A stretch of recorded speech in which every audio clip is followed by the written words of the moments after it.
Good evening, everyone, and welcome to Gentry's Journey. I'm your host, Carolyn Coleman, and we have a guest that I am really anxious to hear her answers. I'm really grateful that she accepted the invitation because I want to know more about her career. And full disclosure, we went to a large high school. we were Yes. we were in a very large high school. I think we graduated over 400 people in our class. Even though we knew each other, we didn't really know each other. So, Mhm. as you grow up, mature, matriculate through life, you see what other people are doing. And she has come with some great testimonies on the times that she was able to come to the class reunion. So, I extended the invitation. She prayed about it. She accepted it. So here we are with Miss Tina Witherby, the acting vegan.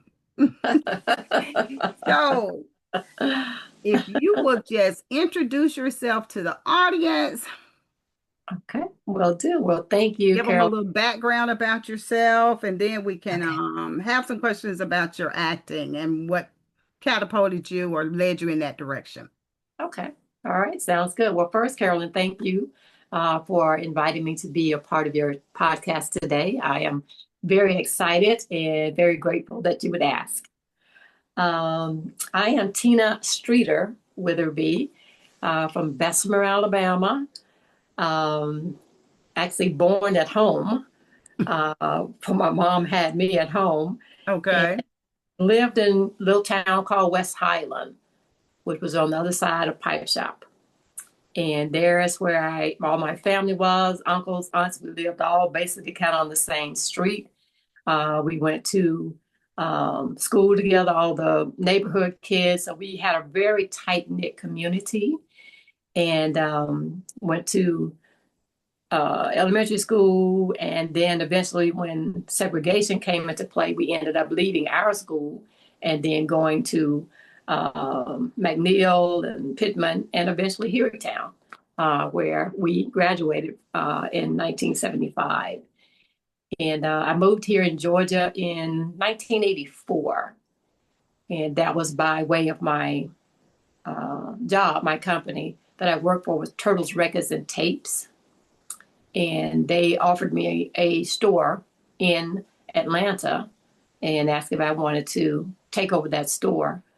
And I remember 2 or 3 days before that, I had prayed. It's kind of like one of those times when you just say, God, I know that there's something more, there's something different. I don't know. I feel like a change needs to take place. And I prayed on a Wednesday. On that Friday, my district manager called me and asked me if I would take that store. And I said, yes. He said, do you want to think about it? You want to pray about it? I said, no, I know I'm supposed to go. And so that's how I ended up in Georgia. And this is home now. Okay, now help me with this. Did we Mhm. have a turtles in Alabama or in the Bessemer, Birmingham area? Yes, we had turtles. They used to be Oz Records. Okay. And my store was in Midfield. There was a store in Homewood, Green Springs, um, some other places. And eventually, what happened, Turtles came over and they bought out Oz Records and just converted all those stores into Turtles Records and Tapes. Okay. Mm-hmm. Mm-hmm. Okay. Yeah, yeah, yeah. Guess I wasn't real big on buying a lot of records back then. But anyway, the Mm-hmm. name is coming back to me. Oz is definitely I'm familiar with it. So it's Mm-hmm. nice to have that background information. Mm-hmm. Yes, yes. So how or what inspired you to pursue your acting career? Well, I tell people that going to church, in our small little church in West Highland, Streeters Chapel, named after my grandfather. Of course, we had our Easter plays and our Christmas plays, and so we were given recitations. We were giving our little parts to get up on stage and present, our whatever this recitation was about. And I didn't connect at that time that that was acting. I didn't put the two together. So I was only like, 7, 8, 9. And at 9 years old, I remember riding down the street on my first new bike in front of my grandfather's house. And I said, I want to be on TV. Now, I had no idea how the people in the box got in the box. I had, True. Yeah. you thought Ellie Mae was real Ellie Mae in real life, and you thought Stanford and Son, you thought these people lived the life that we saw on TV. And I remember thinking that's what I wanted to do, but I tell people I had no plans. I didn't have a, objective to say, oh, I'm going to pursue acting and this is how I'm going to do it. I'm going to do this, I'm going to do that. And so from 9 until, out of high school, I still did performances at church, doing plays and things like that. And I didn't do anything in high school, nothing in college. And it was only when I moved here, I started to feel like I wanted to do it. And I still, again, wasn't sure what to do. Got my first professional headshots, and I got with my agency, Houghton Talent, which I love them, which I'm still with them today. It's about 30 years. And started the journey there, taking a few classes, um, trying to build a resume. And sometimes when you start, you don't have a resume, so you can only put maybe your training, that I've trained with this person, I've trained with this person, and the type of acting that you've taken classes in. That may be all you have to put on your resume. So mine was very small at first because I was just referring to plays and things like that. And really fell in love with even more when I went to visit a church and they had a drama ministry. I didn't know churches had drama ministries, I was like, what? Mhm. And I saw the play they did. It was exceptional. I just thought, oh my God, I really want to be a part of this. So I joined that ministry and we did plays at our church. We did plays at nursing homes and women and children's shelters. We did a play even at the prison, um, a boys detention center. So it was more, you knew it was a calling of sort. Again, I didn't have a plan to say, oh, I'm gonna do this and then I'm gonna get to that and then I hope I get an Academy Award. I didn't have those kind of thoughts in my head. And I knew that acting was powerful when we went to the women's jail. And we had to stand outside the room and then they brought the ladies in to sit down. They told us you can't shake hands, can't hug, can't touch. Okay. As I'm watching these ladies come in the room, I thought I was so overwhelmed because they were grandmothers. Some looked like they were 15. Some, all ages, all ranges, all different kinds of women were there, and it just broke my heart. Even though I didn't know why they were there. You know what I mean? Like maybe it's legit, of course, that they're supposed to be there. And we did our first little skit where there is a mother, I'm playing a daughter, another friend's a daughter, another guy we have playing the son. We each have a little monologue talking about our story. We came home for Christmas and mom is saying, well, remember when you did so and so and so. So I get up and tell my testimony and I'm saying, oh, I got so in love with this guy and he had me get in trouble at the bank I worked for, da da da da. My friend who played the other sister, she got up and said, or the mom said, well, tell them why I always kind of was close to you. And she said, well, you remember Tony? We said, yeah. Yeah, we know your mama's favorite. And she said, well, I got pregnant and I had an abortion. And the room was silent. And one of the young ladies in the orange jumpsuit on the front row said, how many abortions did you have? It's like she thought it was real. She thought we were truly telling our testimonies. And my friend, she just held up 3 fingers. That young lady started to wail and cry. Somebody in the back started to cry. Somebody on the side of the room crying. The lady that invited us to the jail, she was crying. We could barely hold it together. And that's what I knew for me, the power of acting, the power of giving a performance, because it's like sometimes we're saying words that other people want to say but don't have the courage to say. But when they hear it said out loud, they can relate to it so much so. Now, we did that same skit 2 more times that day. That was the only time that it had that impact. So sometimes we went with it, where the Holy Spirit was taking us. We said, okay, this is the direction we're going. And but that was a turning point for me to say, okay, I see the power in doing this. That is powerful.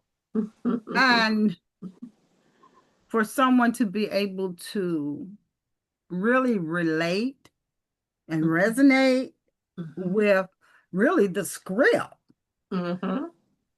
Mhm.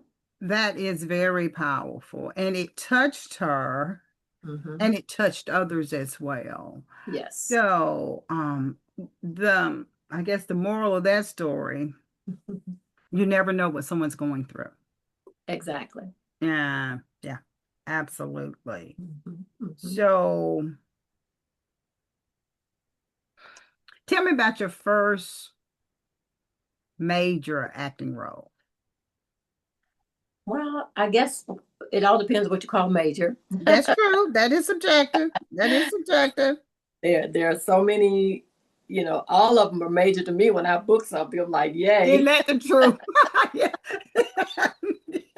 I do understand that. So, yeah. Yes. Yes. But my first acting role on film in a movie, which it never came out, or if it did, I think it came out overseas, was called The Three Musketeers. And at the time, it was Richard Pryor's wife, Flynn Pryor, who was doing this film. So I was in the film. It was during a time when, kings and queens and princes were, celebrated. And I had one line, and I was so scared I wasn't going to get any lines because sometimes you're in the film, you don't have any lines. But that was my first time. And I just saw the film probably this year. And we're talking back in 85, 86, something like that. I never saw it, but a friend who knew Flynn and they knew somebody was able to get some footage. And the footage was so grainy and discolored, and lighting was terrible because, maybe it was her first film, I don't know, that you could barely see us. Hmm. But that was, just again, to be on set and to start to understand some of what's going on about the importance of you being prepared as an actor, because there's so many things going on around you. There's lighting, there's cameras, there's a director, there are other cast members. Somebody's touching up your makeup, somebody's straightening up your clothes. And so you really have to be very focused on set, or all of that will rattle you. You'll start becoming very self-conscious, like, oh my God, why are they doing that? And, oh, did they move the camera because I didn't do something right? And you just have to be centered and focus on being present in the moment and learning how to settle yourself down in the midst of all of that. So that was my first time on camera. And then I started to do a few commercials here and there, some industrial films for like Children's Healthcare Atlanta, Okay. um, Arthritis Foundation, American Heart Association. Again, and each opportunity gives you a chance to get more comfortable with being on set. And so that was, kind of the journey moving forward little by little. And the first time I had an opportunity to work with Tyler Perry, um, I was asked to be a stand in for Felicia Rashad. And a stand in is not just like a background person, like somebody sitting at a table, things like that. Even though I've done background work when I first started, I was in a tent. It was muddy, it was cold, it was raining. We was out there, seemed like 20 hours. I don't know. Um, but I was asked to be the stand-in for her because they need to reshoot some things. That was a great experience because you didn't have to know the lines, but you had to observe what they call the A team. The main character was Alicia Rashad, Beverly Johnson, Gabrielle Union, and I can't remember the other lady's name. Well, they all had stand-ins, so we were the stand-in. We would watch them do the scene, and then they would leave and go back and finish getting dressed. Then we would stand in place, and sometimes they would give us the script and we would read the lines. They were trying to get the lighting right, to be sure that the marks were the good places, cameras were in a good spot. And my first day on set there, a young lady standing next to me, she was standing in, I think, for Gabrielle Union. She said she had her teeth clenched, and she said, "He's looking at you." And I said, "What? What? What'd you say?" "He's looking at you." I said, "Who's looking at me?" She says, "Tyler Perry." I said, "I didn't even know he was in the room. It was probably 50 people in there."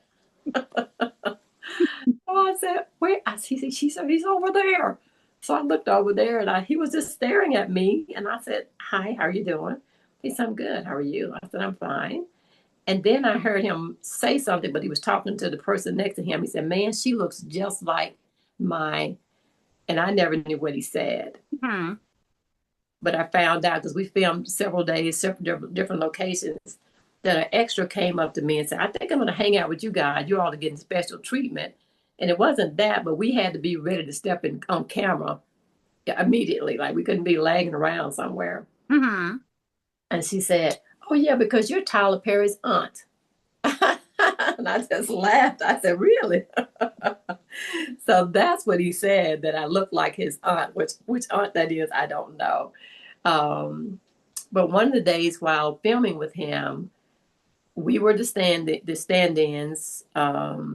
Charles McCoy was standing in for Tyler Perry, and Brandon was standing in for Brian White.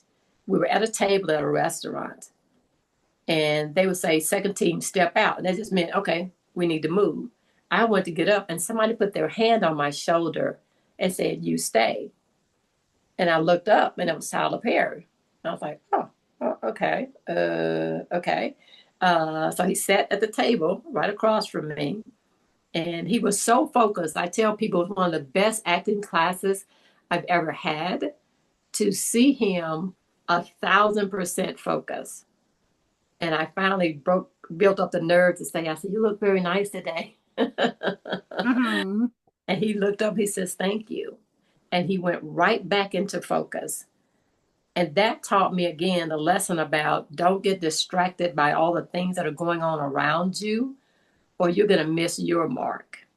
And such is life. As we see things happening over here and happening over there, it's very easy to get off track and not stay in your lane. Like a horse in a race, put blinders on so that you can focus on where you're going. It doesn't mean you can't help people along the way, but sometimes our overgiving will put us in a place where we end up being depleted, and we really don't have the energy, to really continue doing what we believe God has called us to do. All of that was so interesting.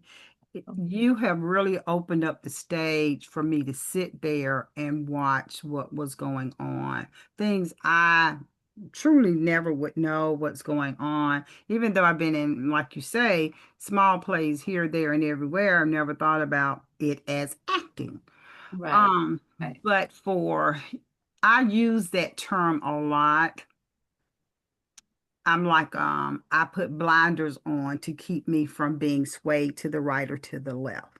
When I'm focused on a project, a paper, whatever it is, you have to basically be in a headspace where you need no distractions, or you will miss the mark, or Yes. you will make an error and then it'll cost you, let's say, 2 or 3 hours work that you've got to redo. And I'm talking about when I was writing papers, when I was working on my master's. And so I was like, I don't need this type of distraction. Let me get up and go. And the library is not the place for me to be. I just need to find somewhere. where there is little to no noise and a little bit of hum of a music in the background Mhm, mhm. to keep me, as I say, laser focused and with my blinders on. Because once you get distracted, it is hard to get back on track. Yes, yes. So you find that to happen in your acting career. Once you break that, is it hard to get back? Definitely because life is happening. Mm-hmm. Life, and as they say, Yes. having my kids much later in life, for one, I really wanted to make sure I was being the nurturing, the mother, the being there. So I wasn't kind of full time pursuing acting. Every now and then something would come up. But when I started to get back in it, I had to learn to relinquish some of that and say, oh, y'all know how to drive. You can go yourself. Or Mm-hmm. you know Yeah. how to cook, or you know how to wash clothes, or I had to let some of that go. And that's when I started to get back focused and got in a class with my dear friend Michael Cole, and was even more inspired, but found out it's not as easy as you kind of think it is. You excuse me, you Mm-hmm. think you know what you're doing, but when you get in a class, then there's somebody to critique what you're doing, how you're saying it, and most importantly, why you're saying the line. That's one of the reasons it can help you to learn lines if you understand the scene and why you're saying the line. Okay. Well, Like, that brings me to like my next question. you can just say, "Oh, I'm going to the store," but then, mhm. No, that's fine. Go ahead and continue that, please. So that's part of understanding, which I didn't have a full understanding of that until I started taking classes. That the line can't just fall out of the air and come out of you. It has to be coming from a place of, why are you saying that line? What does it mean to the other person? Am I saying I'm going to the store? And it sounds different if you know why you're saying that to the person. You may be Mm-hmm. saying, I'm going to the store because you want to get away from them. Like, I'm sick of you. Look, I'm going to the store. Mm-hmm. As opposed to, hey, I'm going to the store. Do you need anything? There's a difference in how you will say the line if you know why you're saying the line. So it's Okay. it's it's it's a work. It's work. It is definitely work. And that leads into my next question. How do you handle the criticism um, and different feedback regarding your performances? Ooh. Well, again, you have to learn that if you take it too personal, then you let all of that start to back up in you, and you can't be ready for the next opportunity or for the next class. Now, when I um, started taking the classes from Michael, boy, he's like, "Oh, no, I don't know, Tina. I don't know what you were doing." And you go like, and so you're dreading coming to class the next week. You think, "Oh my God, he's gonna get me again." But he would remind us. He said, "I'm doing the class so that you will know what to do when you're on set." It makes sense. It makes sense. Yes. You've got Yeah. to receive the criticism. You've got to be ready to receive it. Um, Mm-hmm. Mm-hmm. because you won't know what to improve on. And when I hear people say, "Well, I'm a perfectionist." Well, maybe you are, but are you also, Exactly. it's got to be your way or the highway. There Mm-hmm. is a difference between Uh-huh. being a Mm-hmm. Yes, perfectionist it is. or just having your way. Those two Yeah. things vary very differently, in my humble opinion, and not just with acting, but with life. Okay, just because you feel as though you're good at it, someone comes along and says, Yes. Yes. "Oh, I'll just use myself when I'm writing, and someone wants to read my draft, and they're saying, well, I see where you didn't do this and you didn't do that. I said, remember, it's a rough. That's what I'm saying in my head. Remember, it's a rough drown. And so, that's all over here. I haven't put that in yet. But hey, the criticism is needed because even Yeah, the yeah, professor wants you to put out your best work. exactly. So just That like your instructor wants you to put out that best work. I've heard people say, I don't have to be here. I could be somewhere soaking up the sun, so they want to see that you are serious about what you're doing and not basically kind of wasting their time, so to speak. Mhm, Is that what you get mhm. when you're acting or what you've seen in your acting career? Well, exactly. I know that my teacher was coming from a place of there's better in you. You maybe don't Mm-hmm. know it yet. Sure. And and I love what you said earlier about being a perfectionist. And people think that's great, but sometimes it means that you are just controlling. You want to control everything. Mm-hmm. Like you said, it's got to be your way, my way. And when you're trying to learn something, you have to be willing to step back, not take it personal, still try and come back and give your best. Don't assume the teacher don't like you because they're telling you this, that, or the other, and make adjustments.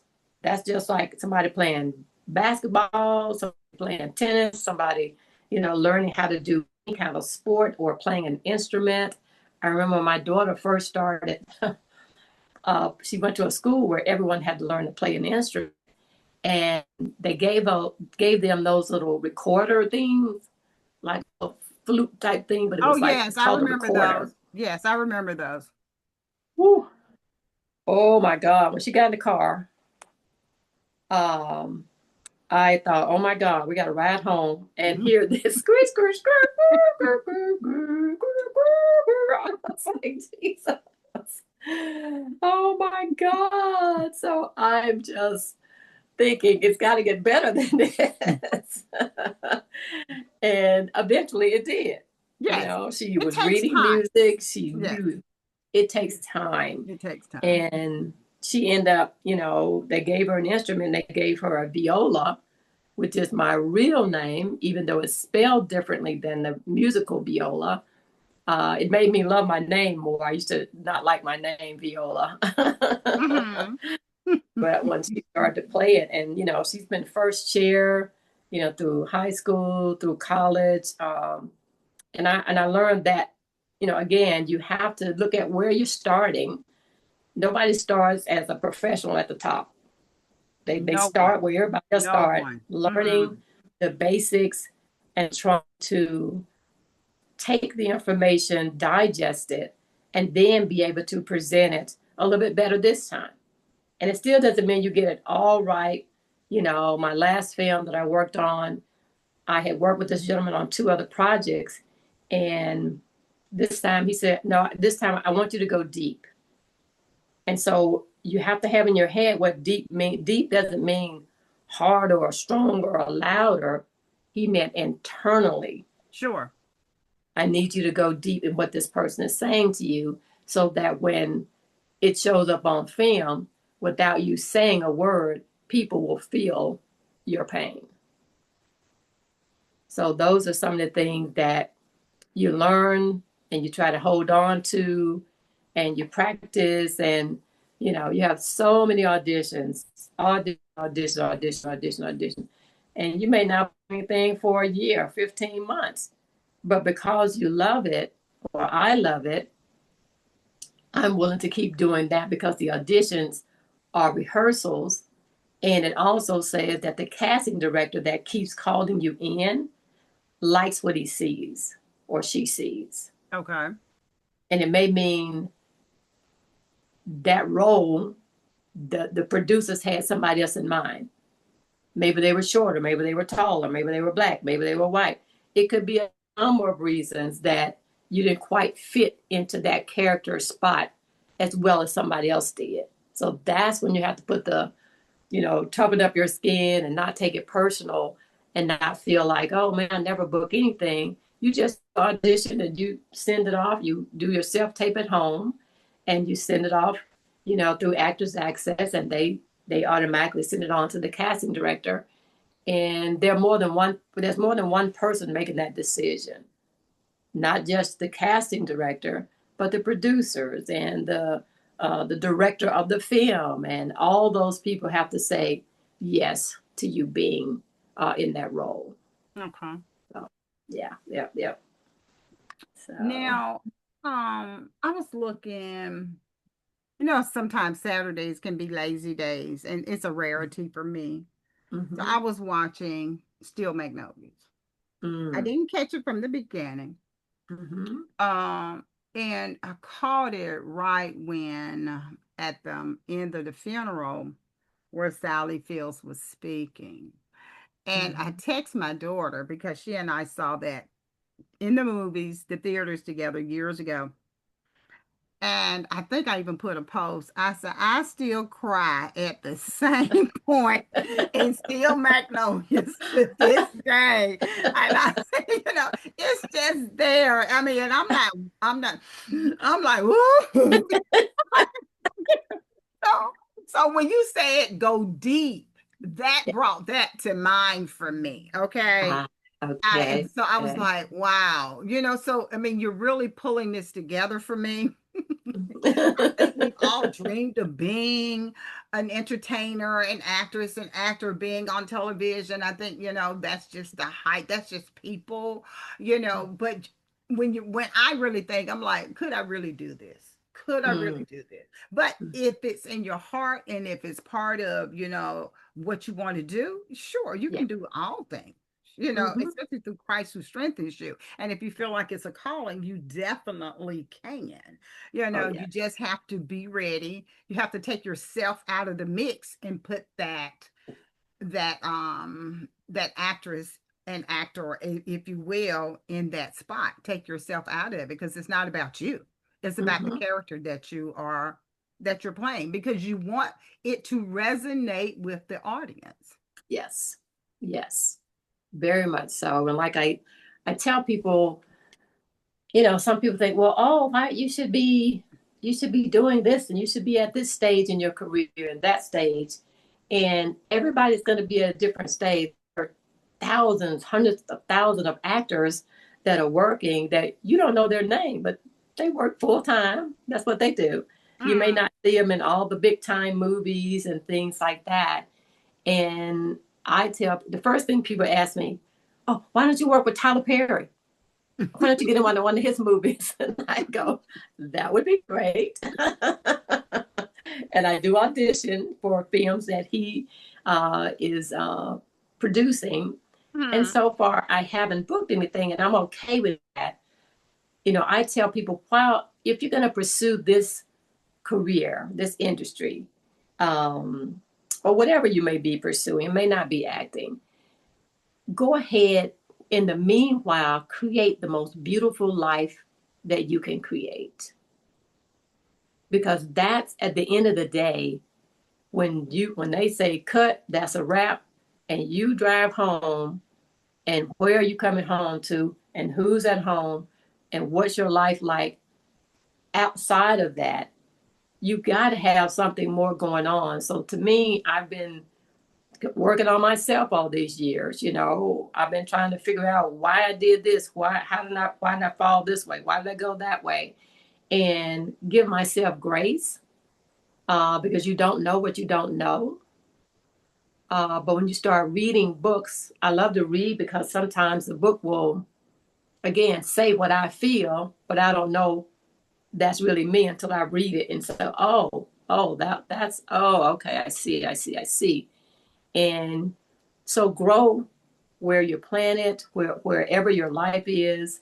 And nobody has a perfect life. Nobody has it all together. You're going to have some ups, some downs. You're going through a storm, you're in a storm, or you're coming out of a storm. And that's called life. And, prayerfully, I think God will help you maintain balance in your life so that nothing becomes so important that if you don't get that role and if you don't work with that producer or that director, you're not devastated. You're not crushed by that. You're saying, I love what I do. And will I ever get to work with this famous person or that famous person? I love it enough to do it anyway. That's not going to deter me from doing it. And I think that is the object, for lack of a better term, the game. You Mm-hmm. have got to love what you do. Mm-hmm. No matter what it is. Mm-hmm. Just to name some things, to be a politician, you have got to love it, because I look at the ups and downs and all arounds, and I'm like, oh Lord. But every industry has that. There's Mm-hmm. not going to be one where you don't have to make tough decisions, where you're Mm-hmm. just saying, look, I need to move on. I know I can find better, or this Mm-hmm. is not for me. Um, so yes, we all have to look at that in whatever industry we are in. I have Mm-hmm. worked with some physicians who have told me they hated being a doctor. And you're like, well, I'm glad What? I told them, I'm glad you told me. I won't be I won't. coming to see you. I say that to myself, but I'm like, Uh, man, but they're I know, my I mean, you goodness. wouldn't think you would hear that, right? You would think you Yeah, would hear that, you would because think. you put in not you put in time, money, Mm-hmm. resources. You have put Mm-hmm. in a good bit of your life to get Yes. to the door to say, "Hey, I am a physician." But Yes. when I was like, wow, you talk about mouth open. I'm like, okay, we know who not to book for this surgery, Yes. but that did not mean that they weren't skilled. Yes. Okay. It Yes. does not mean that they weren't skilled to be there and they did not have the knowledge base to be there. They would just rather be somewhere else. Yes. And Yes. so, so you know, I drive home thinking about it and I laugh, but I'm like, wow, we are we are more alike than we are different. Yes. And people need to realize that. They need to recognize that, because you think of that as being the pinnacle. Mm-hmm. And you got Mm-hmm. somebody saying, I hate my job. I hate this. If one more person calls on me, you're like, ooh, okay, all right. Moving on. Yes. So, so everything is not for everybody, but that does not mean they can't do it, and Right. that they don't do it well. They do Right. it well. But Mm-hmm. you can Mm-hmm. best believe you're not gonna get, and if I'm off, I'm off. They can call I'm out. somebody else. I'm Yeah. done for the day. I know. As opposed to that person who's committed to the bit and say, okay, I'll be right up. So Mm-hmm. Mm-hmm. all of that comes into play. Yes. I agree. Now, Miss Tina, if you could play any character in, who would it be and why? Whether it be history, lit, something that you've seen commercially, who would it be? Who inspires you in that way? Oh, wow.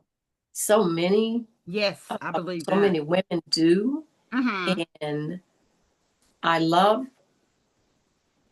Halle Berry. When I see her in a serious role, she's there 100%. It shows. It shows. It Mm-hmm. shows. Mm-hmm. And, oh, her name, I'm going a blank now. Angela Bassett. Yes. These are women that I would love to, be in a movie with them.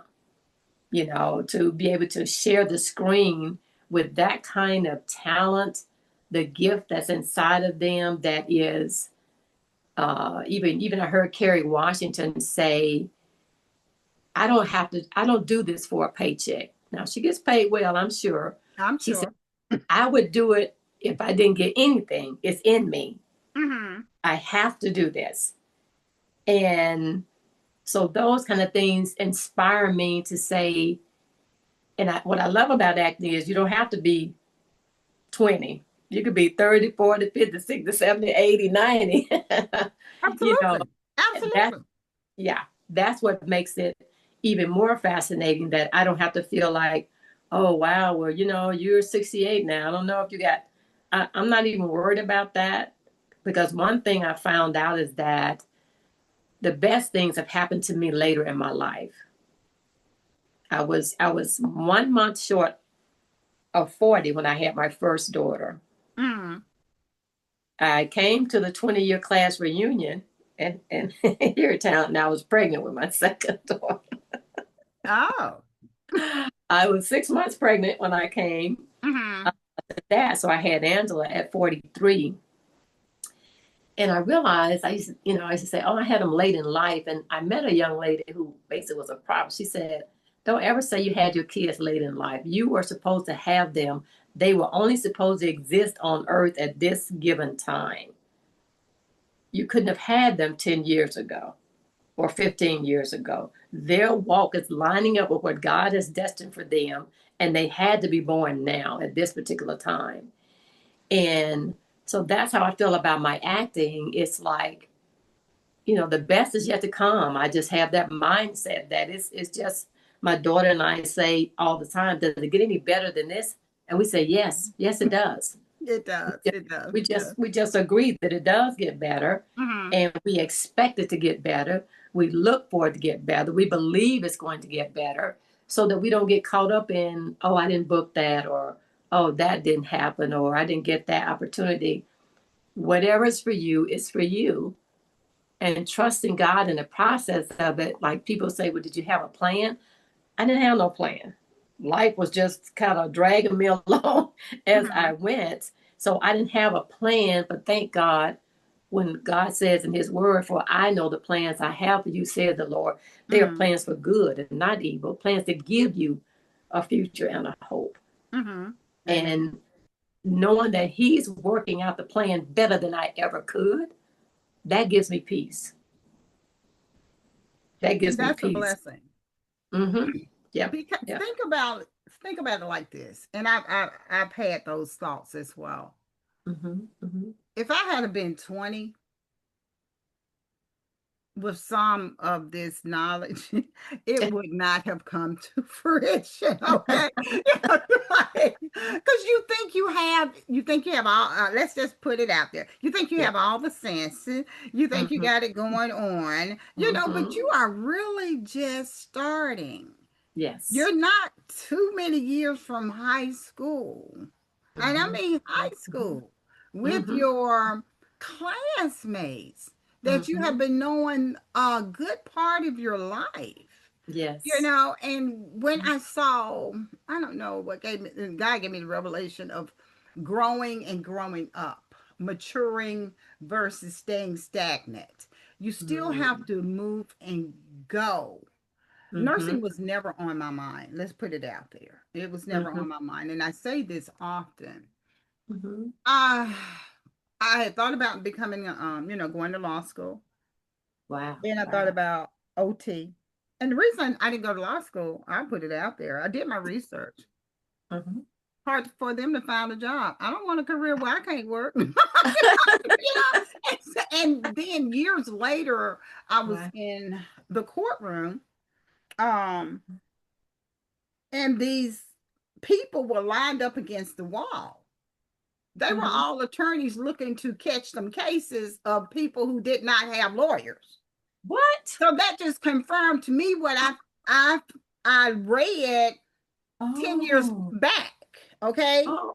And so, Wow. I mean, it didn't matter where you went to law school. Let's be clear. And Oh. I'm not Okay. knocking it. Sometimes I still dabble, or I did dabble for a long time. There's Mm-hmm. nothing you can do these days that doesn't have something with a legal aspect to it, Yeah. ethics, Yeah. legalities. We all need to Mm-hmm. be on our toes about that. But yeah, Mm-hmm. there are a lot of starving, when I first really understood the term starving artist, Mm-hmm. a friend of mine, she was like, "Oh, yeah, Kat, that you need to go to a starving artist sale." And I was like, for what? And she said, "That's where you get your best work because a lot of time Uh-huh. artists don't make the money that they put into their work, and it's really inexpensive to go and purchase. I'm like, I have enough stuff on my wall. I mean, but I understood what she was saying. Yes. So I say that to say there are a lot of starving attorneys out here, okay? Hmm. But it's sort of like a sisterhood and a brotherhood. They're going to give each other a case or something from someone who has grown a little bit, but it still has to be a Hmm. partnership to a degree. You have to know someone, and Hmm. that's not a bad thing. That's definitely not Right. a bad thing, Hmm. but don't be like that physician. The few physicians who told me I hate this, what I'm doing, and you're like, give Oh me a God. break. But I'm just saying, as you matriculate through life, Hmm. you find your way. Yes. Yeah, I Yes. said all that to say that Yeah. you find your way, Yeah. but no, I didn't see myself truly entering an industry where it was oversaturated with people who Okay. can't, Okay. who can't find a job, because everybody wants to be that attorney that just gets that lawsuit, that multi-million-dollar lawsuit. That's few and Yes. far Yes. between. But Yes. I'm not saying don't dream for it, and I'm not saying don't reach for it, because Right. hey, what God Mhm. has for you, He has for you. That's right. Yes. Yes. So hey, that's where we stand on that. Mm-hmm. Mm-hmm. Now, Mm-hmm. how a busy day on the set, how do you unwind at the end of your day? Ooh, if it's a long day, it's challenging. I remember doing one shoot for a show that was on BET. I don't think I ever saw the show, but it was running for a little while called Bigger. And I got to set at 7 o'clock in the morning and did not film my scene until 11 o'clock that night. So it was what we call hurry up and wait. Hmm. Like get ready, get dressed, get prepared, and then go sit in your trailer and wait. And then we move in locations. Okay, then you're gonna sit over there and wait. And even though I was only on set doing my scene for probably 45 minutes, an hour. When I got was driving home, I was so wired up just because once stay up past my bedtime, another clock turns on. so, Agreed. Agreed. so so it's hard to bring yourself back down. So sometimes when I come home, I may get a shower, get the makeup off, just relax and try not to run the whole day through my mind again because that will wear me out. Think about, oh, I was there, and oh, I should have been there. Why didn't they call me for that? And oh, yeah, I saw them. I don't want to do that so much. I want to be grateful for the day, grateful for the opportunity. Um, and so it just depends. If I have a long day, it's very hard to come home and just unwind. Like I don't drink wine or anything like that. On occasion, maybe New Year's Eve or something. Um, and just again, learning, reading books about how to decompress, Mhm. how to do breathing exercises, how to do yoga, how to do stretching exercises, because your mind and your body needs to be working in coordination. They need to be working together. You feel that it's not going that way, it means something is out of balance. Either you are not sleeping well, you're not getting enough sleep, you're not drinking enough water, you're not eating well, you're not praying, you're not in the word. Whatever it is, that's really where success lies. It's being able to be consistent and be balanced in your life the best you can. I mean, sometimes things require more of your time than something else. But when you start to feel yourself unraveling, you've got to know yourself well enough to say, okay, this is what I remember reading this book saying, okay, you're out of balance. You're not getting enough sleep, or you're not giving yourself, that self care time. There's a book that I read some years ago, and I'm reading it again. And my daughter, she asked me about the book, so I gave it to her. She was reading it. She says, "Oh, the Brittany." She said, "Oh, I got to order my own book. I got to order my own book." Okay, that's good. And it's Mhm. called It's called The Artist Way. And it helps people get unblocked. Say if you're a writer, if you're an actor, if you're a photographer, if you're a stay-home mom, because all of us have creativity inside of us. We were made by a creative God. If we look around at the earth and all the people and differences and Amen. all beautiful things, Mm-hmm. that means that creativity is in each one of us. And so the book helps you get kind of unload some of the things that have gotten you kind of, you know, pulled away from the very thing that you know is your most creative gift. One of the things you do is do what's called morning pages. And you write 3 pages every morning. Mm-hmm. And it don't have to make no sense. It don't have to be like, oh well, I went to the park and I went to the. It could be whatever thoughts come to mind, and something for me. I've been journaling for years because it helps me get this stuff out of my body if I write it out on paper. I'm not carrying all the thoughts and all the troubles and all the worries, all the disappointments. So that's one of the things the book talks about is doing the morning pages. And Brittany is just loving those. She's like, I can't talk, Mom. Got to go through my morning pages. So I said, okay. Okay. But one of the other things that I love, and I haven't gotten back into it since I just picked the book back up, it's called The Artist Date. And this is where, whatever your, you know, love is, whatever your craft is, you go and do that thing once a week. Now, for me, when I first read it, I would go to the movies every Tuesday during the day.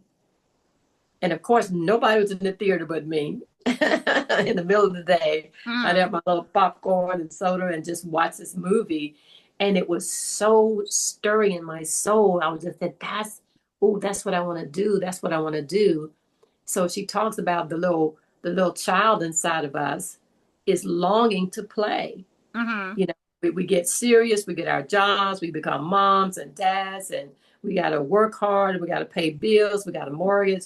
We forget that God has put a big dream inside of all of us. And sometimes you have to pull back instead of giving every ounce of yourself away in order for you to do what you're doing. You had to make some adjustments to say, okay, I'm doing this podcast. Okay, y'all gonna have to wait. Well, that, You have, that is true. That is yeah, true. yeah, You yeah, you have to prioritize. yeah. Hmm. And sometimes you need to know when to step away so Yes, that you can breathe. yes, yes. So because when it's no longer fun, it's like Hmm. a chore. It's a Hmm. drudgery. And you Yes. don't want that. No, no, because then it's like you're pushing the dream away instead of pulling it towards you. I agree. I agree. If you're so agitated by having to do it, and I went through a period where I had so many things going on in my life, so many negative things happening. I was afraid to love acting because I said it's not going to love me back. I think I just sit home and read and retire, but I knew that that part of me is the most vibrant part of me. It's the most exciting part of my life, other than my kids and my family, is to Mhm. be able to use my gift that God has given me. I don't want to get to the end of my life and look back and see it could have been better. I am that way as well. I don't want to Mhm. have any regrets. Right. And we're Mhm. going to have some, don't get me Sure, wrong, sure, but sure. at least I know that I tried, Yes, everything that God put in my wheelhouse to do. Okay. yes. Does that make sense? That makes sense. Yes. Yeah. Hmm. Hmm. I don't, Hmm. the wouldas, the couldas, the shouldas. You don't want to live with that. Right, You really right, don't right. want to live with that. That's true. That's Okay. true. Now, do you have any tips for anyone who is considering becoming an actress, an entertainer? Um, because Mhm. you have told us a good little bit, other than patience, you know, Yes. they're gonna have to bring a glass of patience with them Yeah. wherever they go. Um, Yeah. but that's basically in a lot of things. But when you Yeah, told me about that day, you got there at 7 and they didn't call you until 11 at night. I was like, for real? yeah, yeah, But hey, if yeah. it's your Mhm. love, you got to do it. If it's your job, you have to do it. Yes, Mm-hmm. yeah. And that's, they hire you to be there when they call you. They've already hired you. They've already given you the, and so part of what you're also saying is, I'm not really doing anything. So I always bring a good book. I bring my little blankie, and Mm-hmm. I just sit back and I chill. Because if I start saying, well, why they call my scene? Why are they not doing my scene here? What's taking so long? You're in the wrong business. Don't do it. Okay. Okay. Okay. It is a lot of hurry up and wait, Mm-hmm. and trying to keep yourself in a mindset that I want to be still as alert and awake and fully into the scene, and not be griping because it's so late now. It's 11 o'clock. I've been here since 7 o'clock. Nobody wants to hear that. No, no, They're no. they're paying not only you, but all these other people, Mm-hmm. all the other crew that's probably been there since 5 o'clock or 4:30 that morning. Sure. They're still there and they're working through, because at the end of the day, they know it's going to take some time to get the process going and working. And sure, there's going to be some hiccups here and there. But anybody that's trying to get into it, I would just do simple things like doing plays at a local theater, getting some acting classes so you get the foundation down, and start participating in your community theater. And you may be able to, depending on where you live, somebody's doing some filming. Um, it's important to have an agent. I'm not saying it's the only way to get the acting opportunities, but the agent, or my agency, is reading the contracts. Mm-hmm. They're making sure that if they say they're going to pay you this, and they're going to pay you this because that's what's in the contract, then you want an agency to represent you. And they're the ones most of the time that send me an audition. Like they just sent one yesterday for a for an episodic that's already being filmed. I think it's in season 2. And so what happens is the client or the producers, the people who are making the movie, say, okay, this movie is going to be about 3 Black women. So they may reach out to different agencies in Atlanta. This is where they're going to film at, and say, hey, can you send us your top 5 actors? And this company send us 5 actors. And then sometimes it's a huge pool of people. I remember getting a role in a commercial. It was 300 other people auditioning for that. I thought, Wow. my God. So again, you have to know that if it's for you, it's for you. And, getting those roles, you're even more grateful because there were 299 other people who didn't book the role. Okay. So, but finding an agency, and you shouldn't be paying anybody to be a part of their agency. Like if you go to an agent, they say, okay, well, yeah, well, we'll represent you, but we're going to need like $500 so we can get you into this and this. No, no, no, no, no, no, no. I shouldn't. You get paid when I get paid. Oh, That's how great. that's supposed to Good work. advice. Good Yeah, advice. Good advice. yeah. If I get an acting job and you help me get it, well, you're going to get a percentage of that, but I shouldn't have to pay you to even represent me, and you've gotten me no work. So people have to be careful about that. Um, don't go out spending no $500 on no headshots. You can find somebody that can find the person, and you can see their work online and what have you. Um, and you don't necessarily go by yourself if you don't know this person and what have you. And you get you some nice headshots for, maybe $200, Mm-hmm. because that is your calling card. That's what you're going to have posted on a site called Actors Access. And that is where clients go and can say, okay, okay, well, reach out to her agency and have her audition for this role. Now, again, it may be 15 other women, my age range, sometimes it's Black, sometimes it's white, sometimes it's Hispanic. Sometimes they don't really care what you are.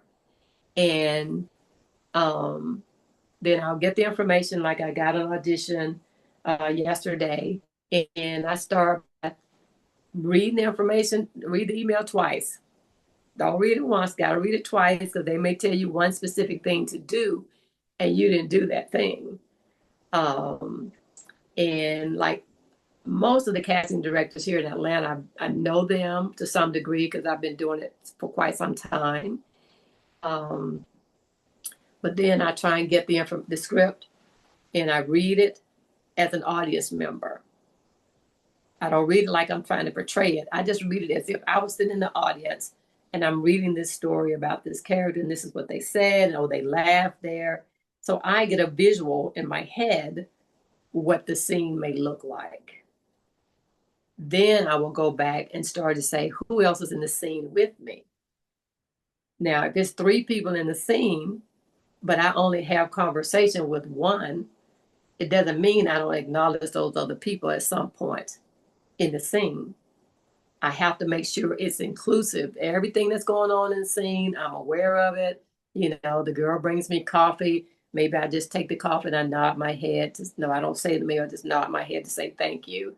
Those little things, your eye line is very important. And then you start to work on why you're saying this and what's the story in this. What's the, you don't have a lot to work with because you may only have, 5 lines in a scene, but you have to keep reading them and reading the other characters' lines to see how they're connecting. What this relationship between these 2 people? Are they friends? Are they sisters, mother, daughter? They strangers? All of those things make a difference in how you present your character in your audition. So it's work. It's work, but that is life. I mean, we have to Yeah, work for what we desire. that's true. Yeah, Mm-hmm, and you mm-hmm. want to be the best at what you do. That's right. You That's don't want right. to be mediocre. Nope. Who wants Mm-mm, to be mm-mm. Miss Mediocre? I mean, Yeah. Mr. or Mrs. Mr. and Mrs. Mediocre. Yeah, you want to have a reputation for getting it done, and Yeah, getting the job done and having a quality product is what I like to tell people. If you're not going to yeah. put out a quality product, then, don't put out anything. Um, Yes. let's Mm-hmm, just do that. mm-hmm, Well, mm-hmm. now do you have one last question? Do you have anything you're working on now that you can speak on? You can say yes, but I can't speak on it. Doesn't matter, however, because we don't want to divulge any secrets here, okay? Yeah. Well, I just finished a film. I don't have. I have one line in it, but you don't see me saying the line. Can't speak on the whole project, but just did that this weekend. Not sure their time frame as far as being able to get it, put together. And I think it's more a pilot, Okay. but still they're going to want to show it. The last thing I just did when I had a premiere a couple of weeks ago was Morality. Mm-hmm. And the director, DeJour Ashwood, he rents a theater so we can see ourselves on the big screen. And we do a red carpet. We get to invite our friends and family to see, our work. And so we just finished season 2, and in the process of getting it, season 1 is already on Prime and Tubi, and so now he's working to get the season 2 on Prime, Tubi, Samsung, some others that he's working on, and hopefully we're believing season 3 is coming. Well, that's So great. That is yeah, great. That's yeah, great. yeah. So Okay, that's now how can the audience find you or follow you and follow your work or all right. Well, on Facebook it's just Tina Witherby, and on Instagram it's the Acting Vegan. Is one of my pages on IG, and the other one is just Tina Witherby okay, on great. IG. Mm-hmm. Well, Mm-hmm. thank you so much. I do appreciate it. Learned a lot. I learned a lot. That's what this is about, Good, good, learning, good. diving into someone else's profession and gaining some knowledge. Awesome. Very much. I'm very grateful to have had the opportunity and, hope I've shared some light and some inspiration, and whether it's in acting or whatever thing you're going after. Another book I'll mention called The Dream Giver Mm-hmm. by Bruce Wilkinson is a great little parable about knowing that there's something else you're supposed to do, but you're going to have opposition, but you can't let the opposition stop you from going. You got to just go on anyway. Oh yeah, if you give up, yeah, you'll never know what you can accomplish.